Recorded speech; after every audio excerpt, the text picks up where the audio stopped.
CBI ने कथित तौर पर 22,842 करोड़ रुपए की बैंक धोखाधड़ी में एबीजी शिपयार्ड लिमिटेड और उसके पूर्व सीएमडी ऋषि कमलेश अग्रवाल और तत्कालीन डायरेक्टर संथानम मुथुस्वामी और अश्विनी कुमार के खिलाफ केस दर्ज किया है। अगर इतने बड़े रकम की अनियमितता पाई गई तो यह देश की अब तक की सबसे बड़ी बैंकिंग धोखाधड़ी बन जाएगी। इससे पहले नीरव मोदी ने पंजाब नेशनल बैंक को लगभग 13,000 करोड़ रुपए का चूना लगाया था। तब उसे भारत के बैंकिंग इतिहास की सबसे बड़ी बैंकिंग धोखाधड़ी कहा गया था। मामले में शिकायत दर्ज कराने में देरी के आरोप पर भारतीय स्टेट बैंक ने कहा है कि एबीजी शिपयार्ड का अकाउंट एनसीएलटी की प्रक्रिया के तहत लिक्विडेशन के दौर से गुजर रहा है। बैंकों से धोखाधड़ी के मामले में कंपनी के खिलाफ एसबीआई ने पहली बार नवंबर 2019 में शिकायत दर्ज कराई थी। इसके बाद एक और शिकायत दिसंबर 2020 में की गई।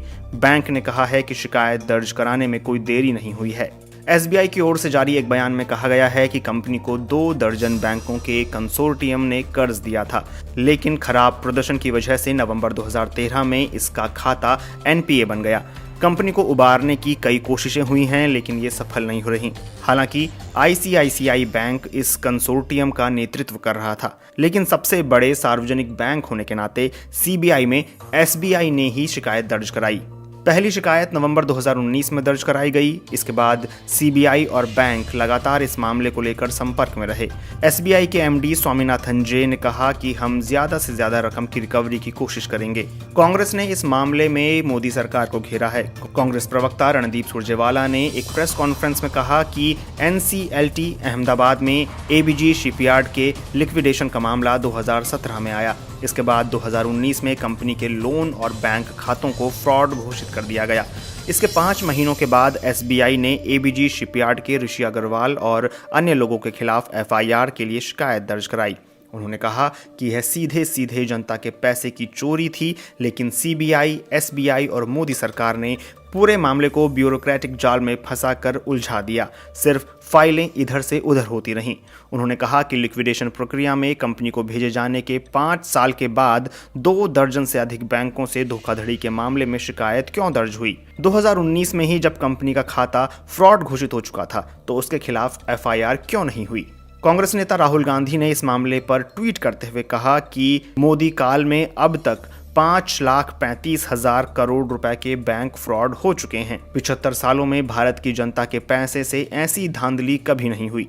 लूट और धोखे के ये दिन सिर्फ मोदी मित्रों के लिए अच्छे दिन हैं। वहीं बीजेपी ने कांग्रेस पर पलटवार करते हुए कहा है कि एबीजी शिपयार्ड को यह लोन यूपीए 2 सरकार में दिया गया, लेकिन जब मोदी सरकार आई तो उसने इस धोखाधड़ी को अंजाम देने वाले प्रमोटरों के खिलाफ कार्रवाई शुरू की।